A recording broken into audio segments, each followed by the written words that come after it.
If you've been a part of any email threads or notices, you might have heard my wife and I have a little daughter. She's 4 years old. Her name is Anna.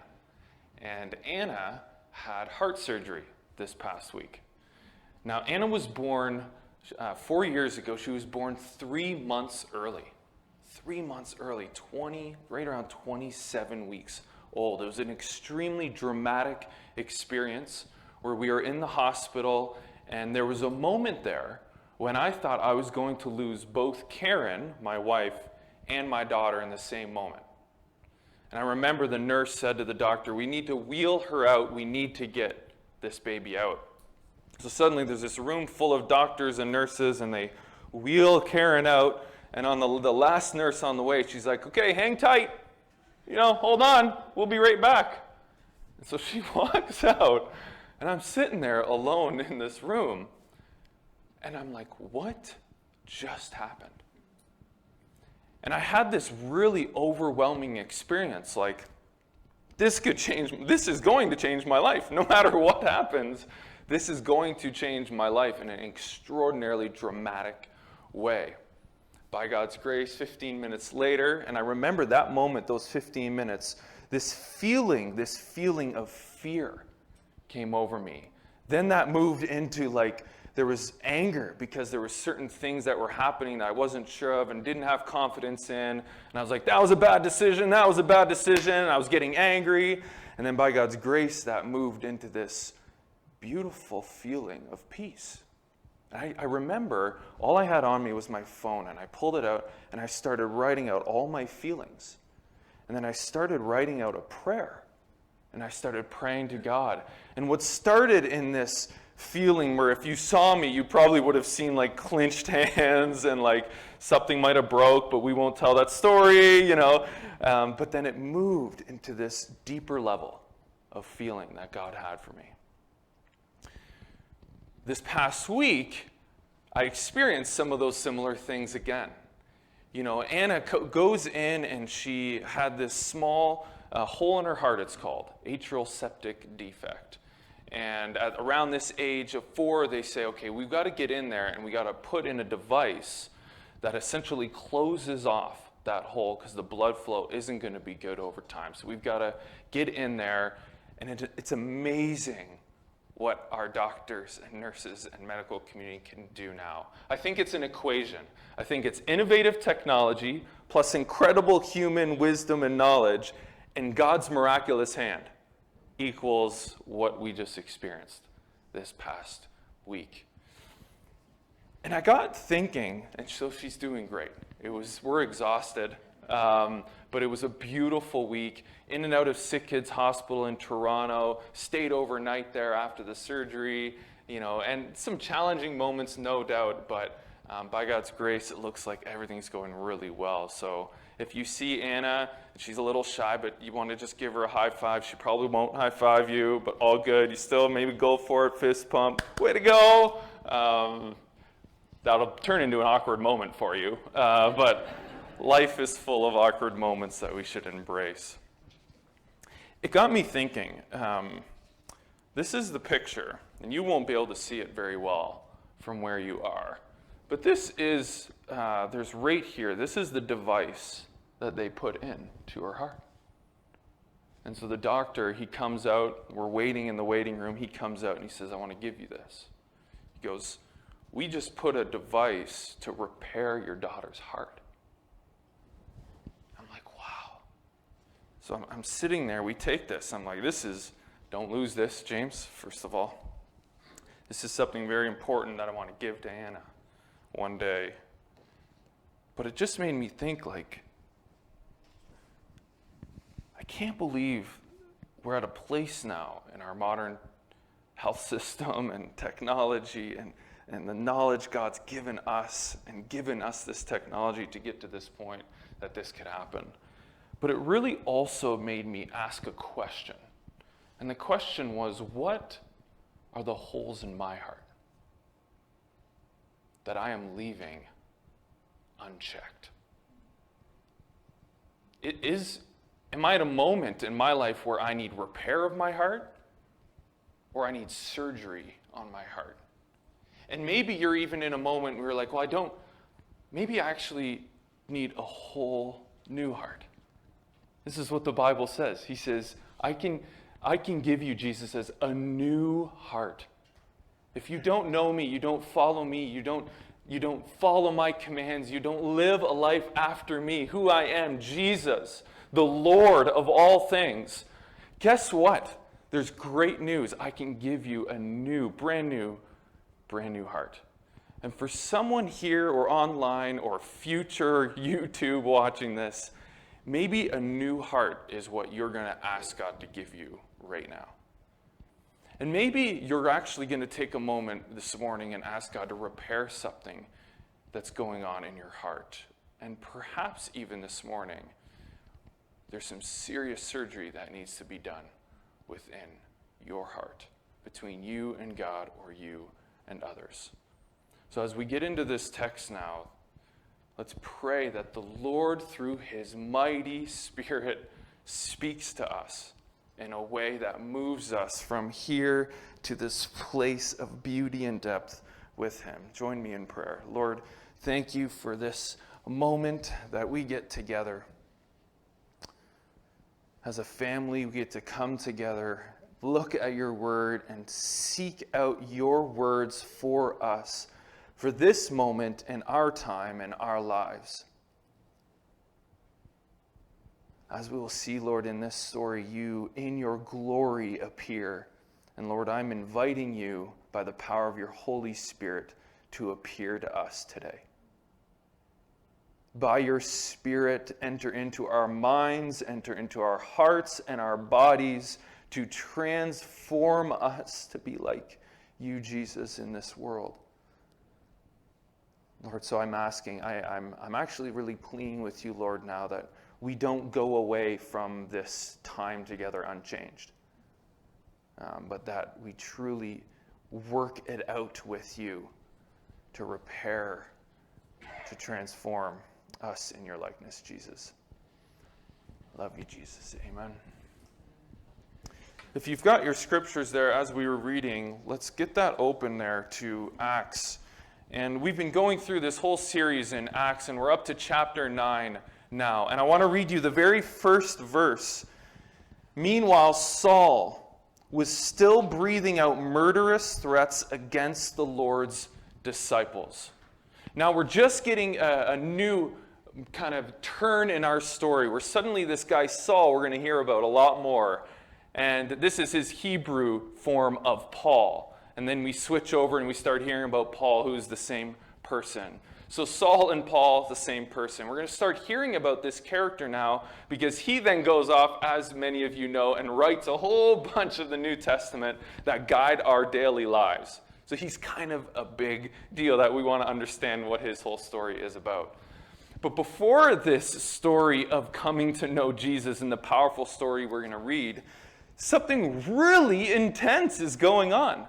This guy Saul is a devout person of the Jewish way. And he's going, hold on, there's this other way that's grown up, this way of people following the Messiah. And this isn't good. We don't want this. So what's his heart towards this movement? He's like, I'm bringing it down, man. It's like they're going down. But he not only says it, but he backs it up in a huge way. And we already know from the story of Stephen, this apostle Stephen, this disciple Stephen, is murdered. And it says that Saul was standing right there and approving of the whole thing. So Saul's got this murderous heart. This murderous heart.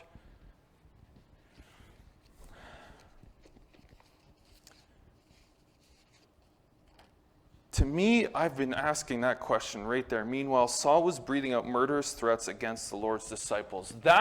Think of an iceberg, right? You always see those images of an iceberg, and you're like, there's the tip of the iceberg, and it's like cold, and wow, we don't want to run into it, and all these things. And then what's the image below it, right? This massive, massive iceberg sits below this little piece that you see on top. And my hope with this time together is that we can examine what are the things, the experiences, the feelings that we're having that sit on top that we show to each other, but really there's this whole depth of feeling that sits below it that I need to bring before Jesus. And I started asking that of Paul. Now, I don't know of Paul precisely, so I'm not going to sit here and guess all of the feelings he might have had. But what I do know is, personally, I've been on a journey of trying to understand feelings. Now, feelings, when you bring up that word, feelings, I think you get a wide degree of how we view that. I think in the Christian world, in the people of following the way of Jesus, I think you get either, hearing of feelings, I think, yeah, that's kind of good, we should talk about it, and we try to talk about it. But then there's the hard work of going deep into understanding our feelings. Karen and I, we've been married now 13 years, and we've had a number of times, and particularly one season in our life, where we went to a counselor. We went to a counselor to seek help, to try to understand how to love each other better and do life together. And I remember sitting down with this counselor one-on-one. I'm nervous. I'm like, are you kidding me? Like, I'm better than this. How could I meet with a counselor? Which is just wrong. Because as soon as I experienced this, I was like, I can't believe this. This dude's spending a whole hour to help me figure out the depths of my heart? Okay, all right. And I remember in the first two meetings, he's like, okay, I'm going to bring out the feeling chart. I'm like, oh, gosh. He's like, no, we're going to get the feeling chart. I don't think he talked like that. I shouldn't say it like that. He's like, I got the feeling chart. It's like, the feeling chart? Oh, man. So he pulls this out. There's the feeling chart. Okay. All right, here we go. What's the feeling chart? He's like, I want you to have the feeling chart. I'll give it to you. You can have the feeling chart. Okay. Let's look at give me the feeling chart. I said, all right. I'm like, what's the feeling chart? He's like, well, there's a happy side and a sad side. I was like, okay. All right. He didn't talk like this, but I'm hamming it up a bit. So he's like, here's the happy side. And he's like, these are the feelings you wish you have. These are the feelings you may not have. I was like, I am not a child. Do not speak that way. He's like, okay. Anger. That's on this side, he said. Let's look there. Okay. So I remember sitting down and looking at it, and the first thing that struck me, I was like, there's a lot of feelings. He's like, you have a lot of feelings, James. Go deep within your heart. It's like, okay. I was like, let's get to the first page here. I was like, what are all these feelings? He's like, well, one of the first steps for you in understanding who you are, both in Jesus and in Jesus, because that's it for me, is like, you have to actually put words to some of the things that you're experiencing. I was like, dude, there's anger, there's sadness. Like, that's all you need, or I'm good, That was our first, 8 years of marriage. How are you, James? Good. Let's go a little deeper there. All right. And so I realized, I was like, I can't believe there's all these actual words of feelings. And what he got us to do was almost like an exercise that has now become a little bit more of a habit by God's grace. So he says, when you're in a moment and you're not sure how to express yourself, which is many times for me, he's like, literally you can pull something like this out because you've got to do some education of the depths of who you are. But then you start taking a moment, you say, I am feeling this because this has happened or because I'm experiencing this. And even just being able to name that thing brought a sense of peace and clarity and depth for Karen and I, because now she's like, I understand my husband a little bit more. He's actually expressing himself. I can't believe it. This is great. And it got me thinking, this is something we as a church, we as believers, have a really hard time with. There's this wonderful quote from a book called Emotionally Healthy Spirituality. I want to read this to you. It says, when we deny our pain, losses, and feelings year after year, we become less and less human. We transform slowly into empty shells with smiley faces painted on them. Sad to say, that is the fruit of much of our discipleship in our churches. But when I allowed myself to feel a wider range of emotions, including sadness, depression, fear, anger, a revolution in my spirituality was unleashed. I soon realized that a failure to appreciate the biblical place of feelings within our larger Christian lives has done extensive damage, keeping free people in Christ in slavery. What sits at the deeper level of your heart today? When you examine your heart, what sits? Take a moment and pause. An experience you're having now, or a challenge you're going through, or maybe a numbness and a feeling of just pressing through the busyness of life, not taking a moment to pause and stop and asking God to reveal to you what sits at the deeper level of your heart that today could be repaired.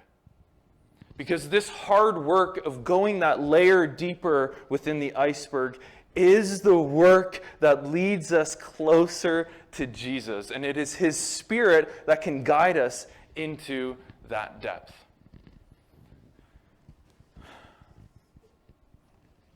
The next verse says, he went to the high priest, this is Saul, and asked him for letters to the synagogues in Damascus, so that he found any there who belonged to the way, whether men or women, he might take them as prisoners. Now, the thing we've got to know about Saul is that he's actually enormously strategic. There's a couple other passages in the scriptures where Paul himself speaks back to how he was. One of them is in Galatians. I want to read this to you. This is Paul speaking about himself. He said, "For you have heard of my previous ways of life in Judaism, how intensely I persecuted the church of God and tried to destroy it. I was advancing in Judaism beyond many of my own age among my people, and was extremely zealous for the traditions of my fathers." He was like getting promoted left, right, and center, right? Because he was so zealous, so smart, thinking, how do I bring down these people of the way? But when God, who set me apart from my mother's womb and called me by His grace, was pleased to reveal His Son in me so that I might preach Him among the Gentiles, my immediate response was not to consult any human being. I did not go up to Jerusalem to see those who were apostles before I was, but I went to Arabia. Later I returned to Damascus. And then again in Acts 26, Paul says this, "I too was convinced that I ought to do all that was possible to oppose the name of Jesus of Nazareth. And that is just what I did. On the authority of the chief priests, I put many of the Lord's people in prison. And when they were put to death, I cast my vote against them. Many a time I went from one synagogue to the other to have them punished.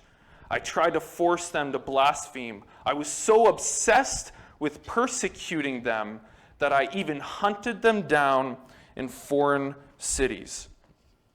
We see this expression of how deep this anger sit with Paul. He was so angry that he wanted to bring down these believers, these people of the way. And I got thinking about Paul's story, and he comes up to this conversion story of meeting Jesus. And what's so amazing is there's no indication that Paul was thinking he needed Jesus. There was no indication where he said, "Oh man, I'm really thinking about these why do I exist questions? And where am I going at the end of life?" He knew exactly what he was doing. And he was so excited about it. He was zealous for this way. He was getting promoted up amongst the ranks. And it made me think this is actually an incredibly solid reflection of the current Western culture that we sit in today. There's a theologian, Jerry Breshears, he says this about understanding this culture that we live in today, and the scriptures often called the world.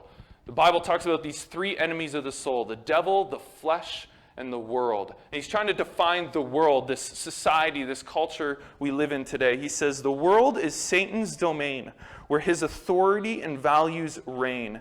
Through his deception, makes that hard to realize. If you are of the world, then all seems right. See, for Paul, all seemed right. And for many of us in our culture, particularly if you don't know Jesus or follow Jesus or the way of Jesus in our culture, I don't think the struggle right now is people that are atheists or people of other religions right now. When you look at a broad case of the West, you actually see I'm good right now. I've got everything I need. If I feel something in my heart, I buy something to repair that thing. Hyper-consumerism is one of the great gods of our modern culture that many of us fall into the trap of. And we're blind to how deep it goes within our hearts. Hyper-individualism. You do you is probably the best statement I can define our modern culture as. You take care of yourself, And it's not only that is welcomed, it's that it's praised. If you isolate yourself and you stay saying, I'm going to take care of myself and mine, that is praised in our Western culture. This hyper-individualistic self. And I think this goes much deeper. When COVID hit, I thought that when COVID hit, this is going to be a massive, dramatic moment for the world. People are going to realize how much they miss God or need a God, and people are going to run to Jesus. Pursue Jesus. Look to Jesus to fill the hole in their heart. And that has not happened predominantly in the West. That hasn't happened. We've actually seen a decline in a lot of churches over this time. And you could look at multiple factors for why that is. Perhaps our response, perhaps going digital, whatever it is. To me, what it's actually saying is what sits below is this permeation of the definition of our modern culture where self, an individual, sits at the heart is far deeper than we imagine. And I'm not going to just sit here and go, well, that's the culture. What I'm saying is that's this room. That's online. That's us. Because we are amongst this culture. And we think so often, okay, as missionaries living amongst the culture, our duty is to live Jesus out in this culture, to be in culture and not of the culture, right? But what's so easy is that message, that preaching of our modern culture, of hyper-individualism, of self as God, is so easily permeated within our individual lives that we're completely blind to how much we follow that gospel versus the gospel of Jesus, which is radical sacrifice, which is hyper-committed community, which is a way that you look at culture and you say, I don't want to be just like culture. The way of Jesus is to be a counterculture that the culture looks at and goes, oh my gosh, that doesn't make any sense. But there's just something about the way, the people of the way, that in the message and the gospel that I hear day in and day out, this community lives in such a way that is so sacrificial, that is not hypocritical. So to say that we are going to radically love Jesus, tell people that we radically love Jesus. They don't live in a hypocritical way. It's a countercultural. That's our goal. Our goal isn't to blend into culture and be like culture, because the gospel of our culture is that we're fine. We can take care of it ourselves. And that is not the way of the people of Jesus.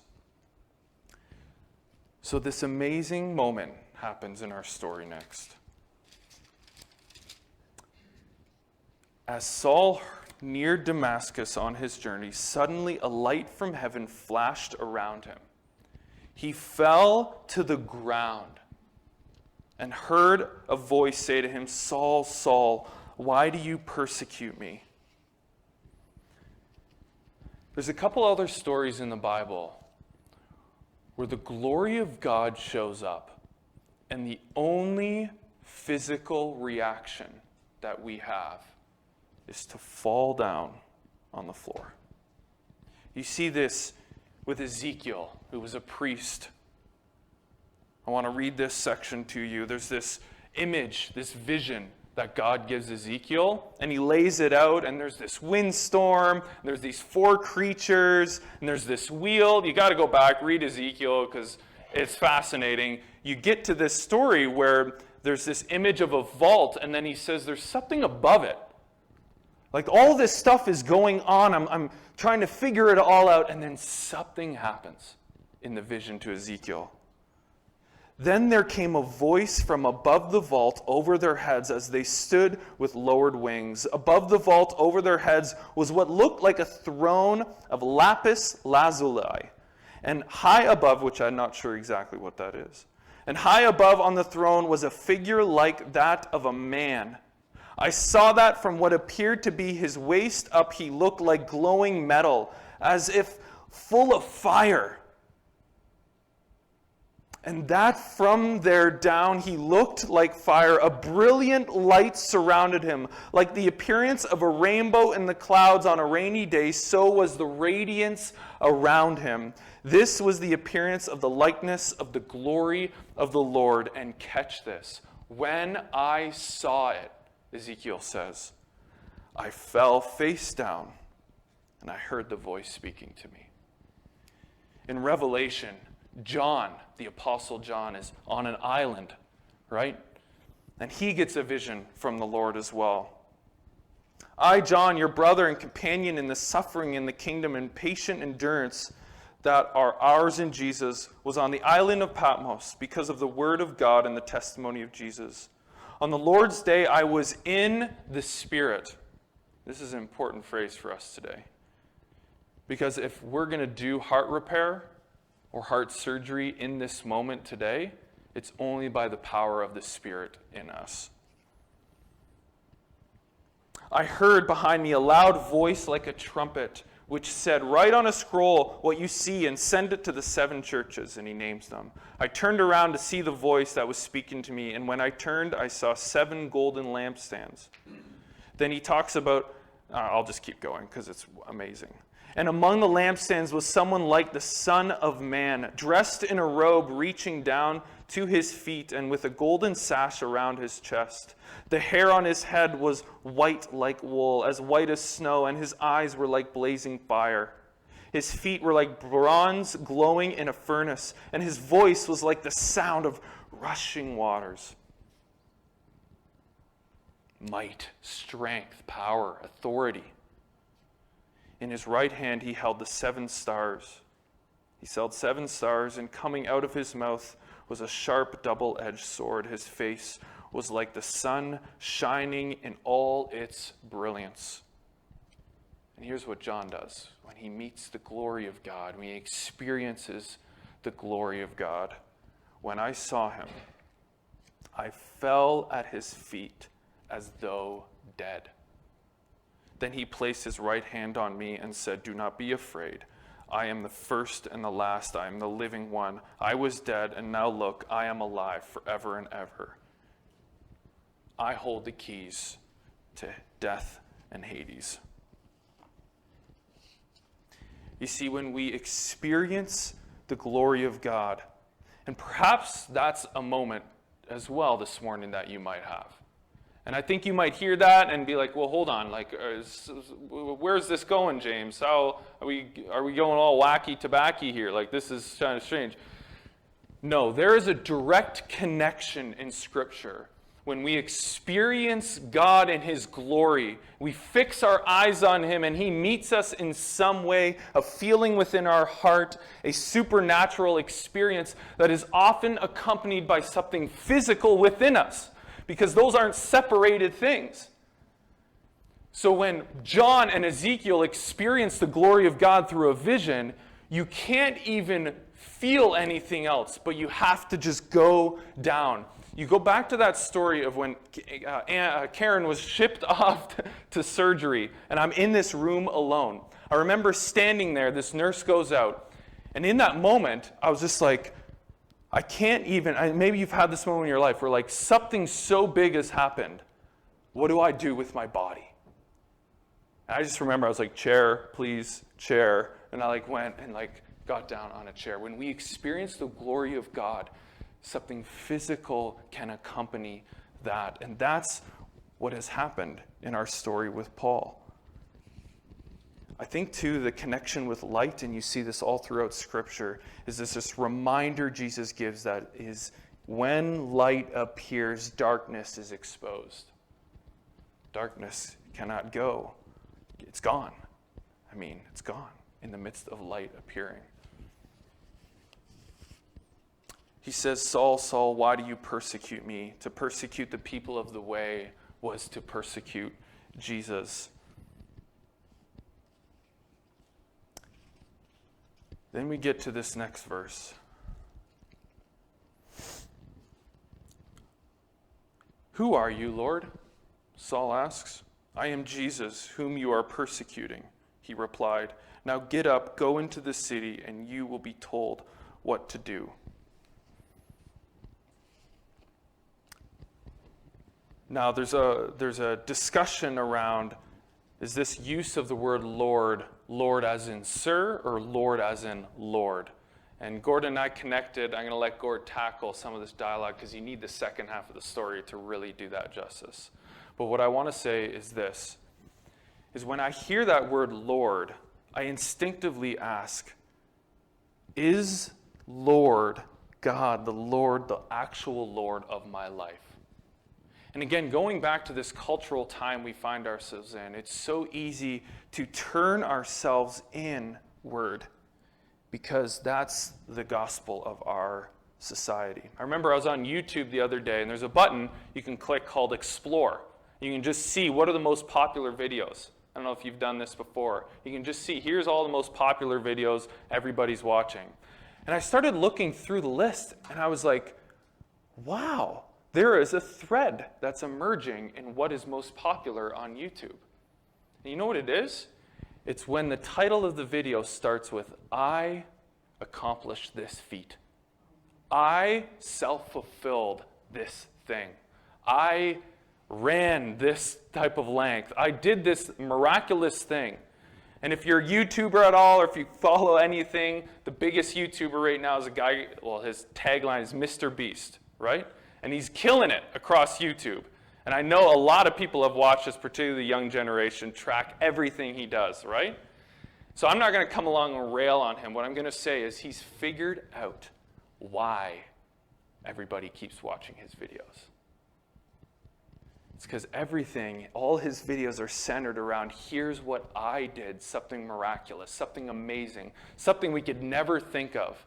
And we're all like so pulled into that narrative because we know as a society, we see as a society, we're so self-focused that we're like, oh, can I get a glimpse of something beautiful through that narrative, through that story, through that experience? I self-fulfilled, right? Where the way of Jesus is I sacrifice. I give up of myself.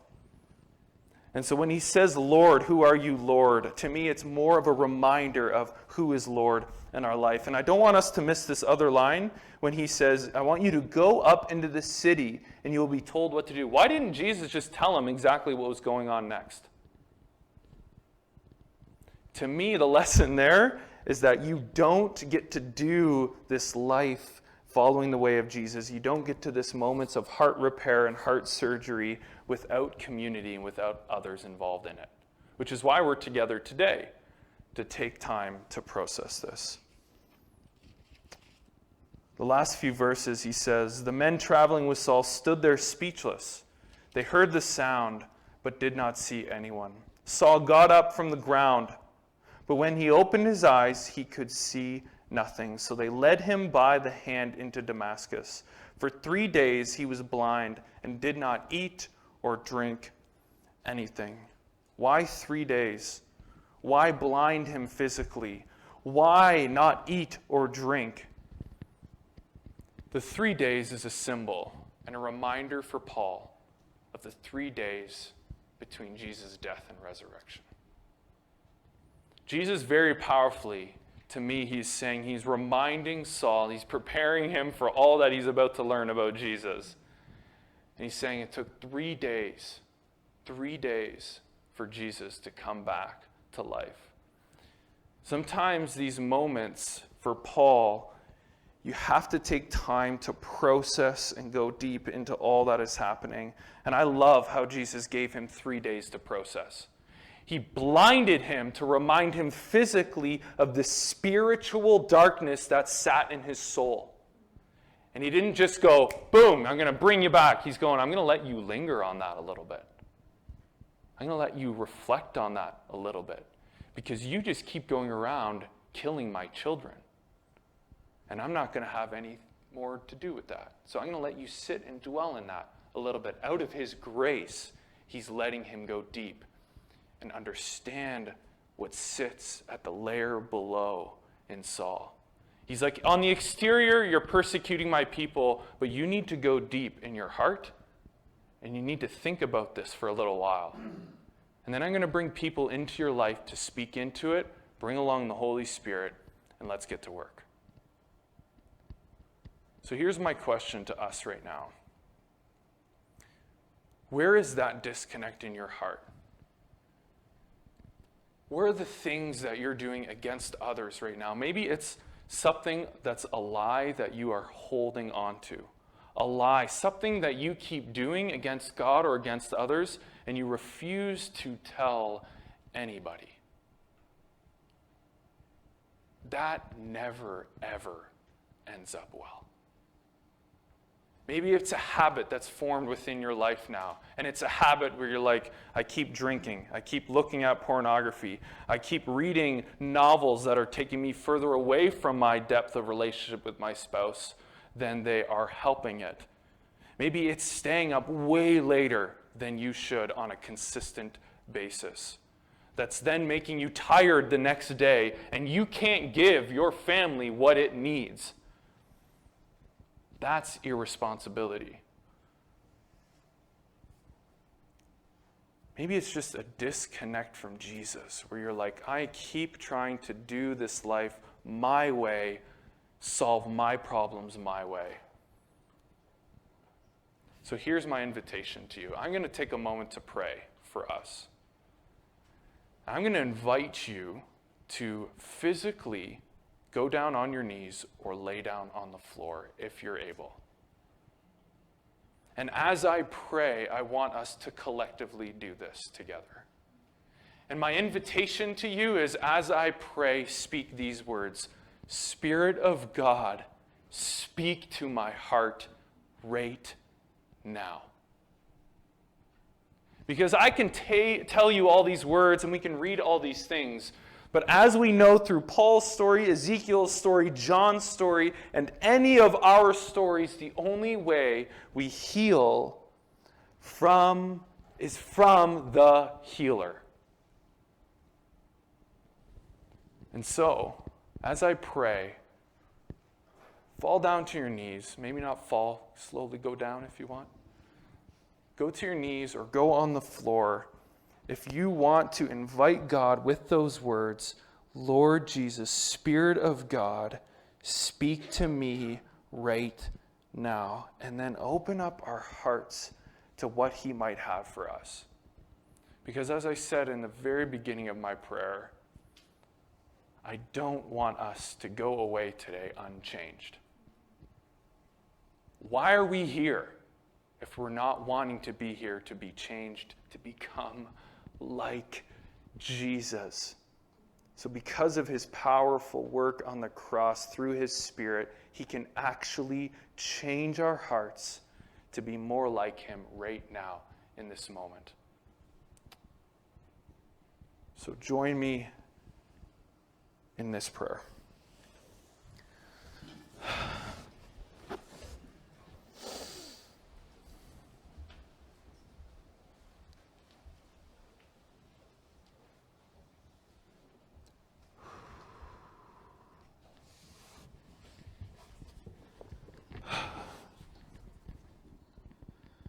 Lord Jesus, thank you.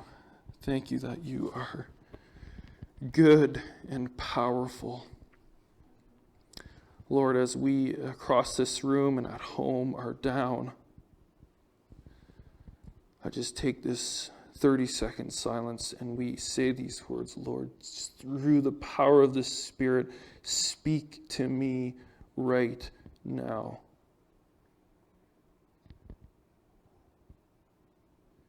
Show us, Lord, how you want us to be like you, Jesus. Reveal to us.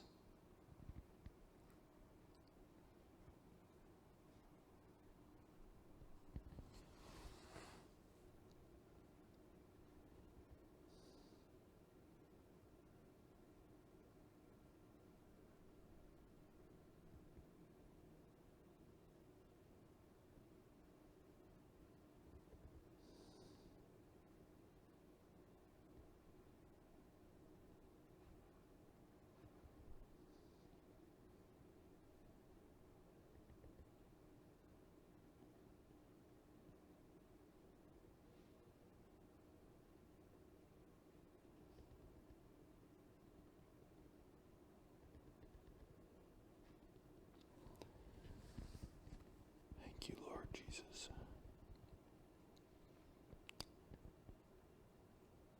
Your Spirit come.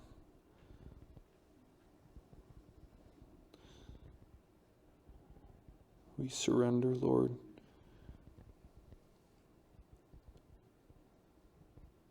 We commit our lives to the way of Jesus, not the way of the world, the way of Jesus.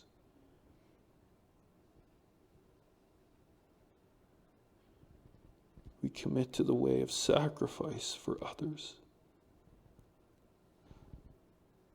We take those feelings of anger, those feelings of sadness, those feelings of depression, those feelings of anxiety for all that is going on. There's too much. It's too much, and we open up our hands. Lord, we take that sin, the things that we were holding on to, trying to do our way, and we release them. Opening up our hands, Lord, to you. Your Spirit come. May your will be done, Lord, in our lives, for your glory, for your fame, all for you, Jesus. Jesus, all for Jesus. All I am and have and ever hope to be, I give to you, Jesus. All to Jesus. Oh, thank you, Lord.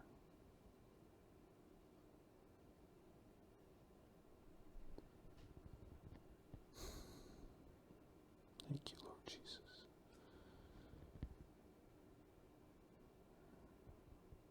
I'll just sing this song as we finish now. Let's sing together, Amazing Grace.